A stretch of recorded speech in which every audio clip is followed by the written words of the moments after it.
అసెంబ్లీలో ఆ ఇద్దరు సీనియర్ మంత్రుల మధ్య ఆసక్తికర చర్చ జరిగింది.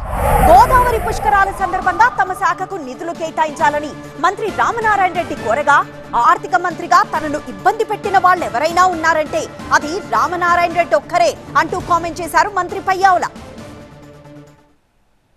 భక్తులు ఇచ్చే కానుకలతోనే దేవాదాయ శాఖను నిర్వహిస్తున్నామన్నారు ఆ శాఖ మంత్రి ఆనం రామనారాయణ రెడ్డి. త్వరలోనే గోదావరి పుష్కరాలు రాబోతున్నాయని, ఇందుకోసం ప్రభుత్వం నిధులు కేటాయించాల్సిన అవసరం ఉందని ఆర్థిక మంత్రిని కోరారు. ఇన్ని కార్యక్రమాలు జరుగుతూ ఇవాళ కోట్లాది మంది భక్తుల యొక్క మనోభావాలని గౌరవిస్తూ ఈరోజు కార్యక్రమాన్ని నిర్వహిస్తూ ఉన్నాం అధ్యక్ష.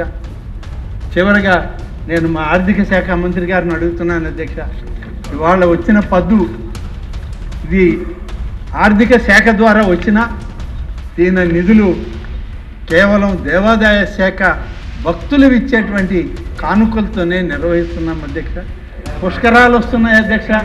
ఆర్థిక శాఖ మంత్రి గారు గౌరవ ముఖ్యమంత్రి గారికి కూడా నివేదించాం, లోకేష్ గారికి చెప్పాం, డిప్యూటీ సీఎం గారికి చెప్పాం అధ్యక్ష.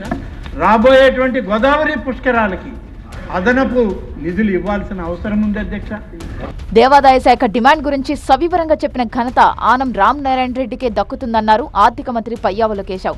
ఆర్థిక మంత్రిగా తనను ఇబ్బంది పెట్టిన వాళ్ళు ఎవరైనా ఉన్నారంటే అది రామనారాయణ రెడ్డి ఒక్కరే అంటూ సభలో నవ్వులు పూయించారు.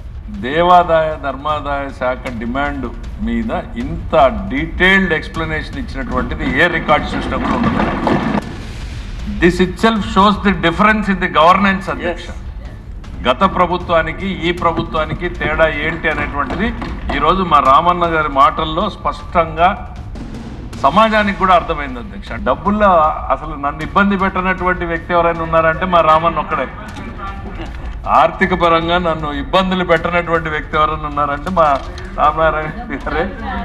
ఎన్నో సంస్కరణలు తీసుకొచ్చి సామాన్యులకు మేలు చేసేలా ప్రభుత్వం నిర్ణయాలు తీసుకుంటోందన్నారు మంత్రి పయ్యావుల.